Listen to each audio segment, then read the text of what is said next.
Tower चला गया था। गांव पे हूँ, टावर चला गया था आदित्य जी। गांव पे हूँ, गौशाला में हूँ, टावर का प्रॉब्लम है, टावर चला गया था। इसलिए किसी के बारे में हंसना नहीं चाहिए, किसी के मौत पे खुशियाँ नहीं मनानी चाहिए।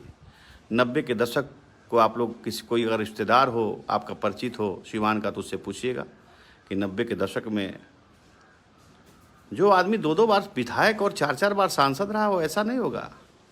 आप सरकार को, उस समय की परिस्थितियों को, आप सरकार को दोषी ठहरा सकते हैं। आप उस समय किसकी सरकार थी उसके ऊपर उसको दोषारोपण कर सकते हैं, लेकिन आप शहाबुद्दीन को दोषारोपण नहीं करते। शहाबुद्दीन का उदय हुआ माले से लड़ाई लड़ करके शहाबुद्दीन पैदा हुए। वो इंजीनियरिंग का छात्र, वो पीएचडी किया। मैं जानता हूँ शहाबुद्दीन को गीता का ज्ञान था, पूरी रामायण स्वयं जानते थे। मेरे साथ उन्होंने जेल काटा है।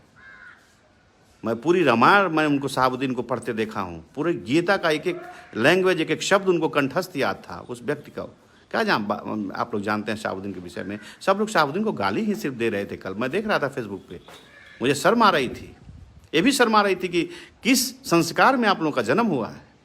ठीक है, आप लोग मुझे फेसबुक पे हैं, आप लोग कुछ भी बोल सकते हो, लेकिन ऐसा नहीं। हम लोग का हिंदू संस्कृति, सभ्यता और सनातन धर्म हम लोगों को नहीं सिखाता कि किसी के मैयत पे आप लोग खुशियाँ मनाइए। सबकी मैयत पे मातम मनाना चाहिए, क्योंकि जब शरीर आदमी त्यागता है तो भगवान हो जाता है।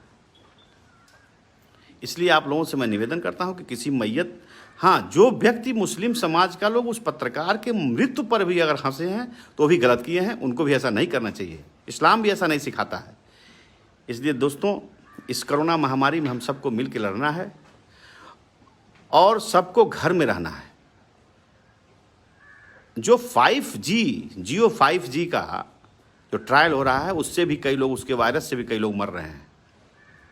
कोरोना से तो मर ही रहे हैं, कोरोना तो है ही है, चाइना का, वुहान का भेजा हुआ एक जहर, लेकिन उससे भी लोग मर रहे हैं। ये भी सोचना है। हमारे देश के प्रधानमंत्री जी को इस समय पूरे देश में लॉकडाउन लगाना चाहिए। आज मैं नीतीश कुमार को धन्यवाद देता हूं, हमारे बिहार के मुख्यमंत्री को धन्यवाद देता हूं कि आज उन्होंने लॉकडाउन का ऐलान किया, घोषणा किया 15 मई तक। मैं धन्यवाद देता हूं।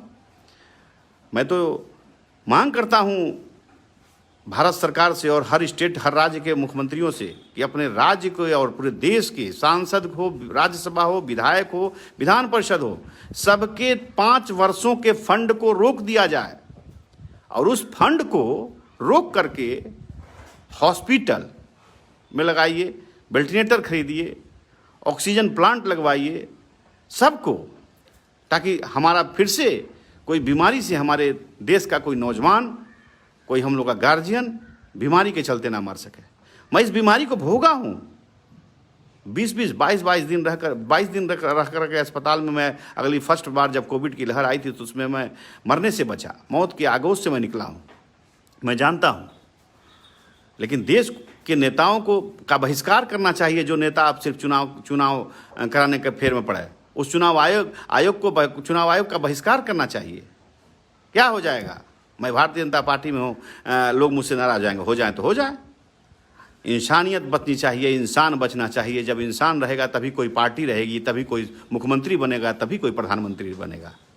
इसलिए इस समय ज़रूरत है कि सारी पार्टियां एक दूसरे पर दोषारोपण छोड़ करके कोविड जैसी महामारी से कैसे लड़ा जाए और कितना फंड एकत्रित करके इसमें लगाया जाए। हाँ, आप कह रहे हैं, ठीक है उपाध्याय जी, चंदा बाबू के लड़के जघन्य तरीके से हत्या हुआ, आप उस घटना मैं उस पर भी शर्मिंदा हूँ। लेकिन चंदा बाबू के 2 लड़के का जो आपने जिक्र किया, उनके 2 लड़के का जब मौत हुआ तो उसकी जांच सही तरीके से सीबीआई को करनी चाहिए थी और उसमें शहाबुद्दीन साहब को सजा हुआ, शहाबुद्दीन को सजा हुआ उसमें। आप ठीक लिखे उपाध्याय जी, आपका सही है चयन। एक कामरेड थे चंदा बाबू और उनके 2 बच्चों की हत्या हुई। बाद में उनके एक बेटा गवाह था, उसकी भी हत्या हुई, जिसमें शहाबुद्दीन को सजा हो चुकी थी, उसके बाद हत्या हुई। उसको तो उनके विरोधियों ने बदनाम करने के लिए उनके दूसरी हत्या की, तो उसमें भी शहाबुद्दीन को दोषी बनाया गया। हर नेताओं का, मेरा भी विरोधी है, मुझे भी कई केसों में फर्जी फंसाया गया था। बरी हो गया कि नहीं बरी हो गया हाई कोर्ट से। इसलिए हम और आप किसी को, ठीक है, शहाबुद्दीन को कोर्ट ने जो निर्णय दिया उस सबको मान्य था, हम लोगों को भी मान्य था, और सजा काट रहे थे। लेकिन मरने के बाद किसी को नहीं बोलना चाहिए। उपाध्याय जी आप किसी को ऐसा नहीं बोलिए, सनातन कभी नहीं सिखाता कि किसी के बारे में खिलाफ बोलना, ठीक है। खैर छोड़िए, जो भगवान को प्यारा हो गया उसके बारे में क्या बोलना। उनकी सबकी आत्मा को शांति मिले, जो बुरा था उसके भी आत्मा को शांति मिले, जो भला है उसकी भी आत्मा को शांति मिले, उस पर कोई हमारा टीका टिप्पणी नहीं है। कोविड जैसी महामारी से लड़ना है हमको और आपको, अगल बगल सबको, जो भी जितना बन सके किसी को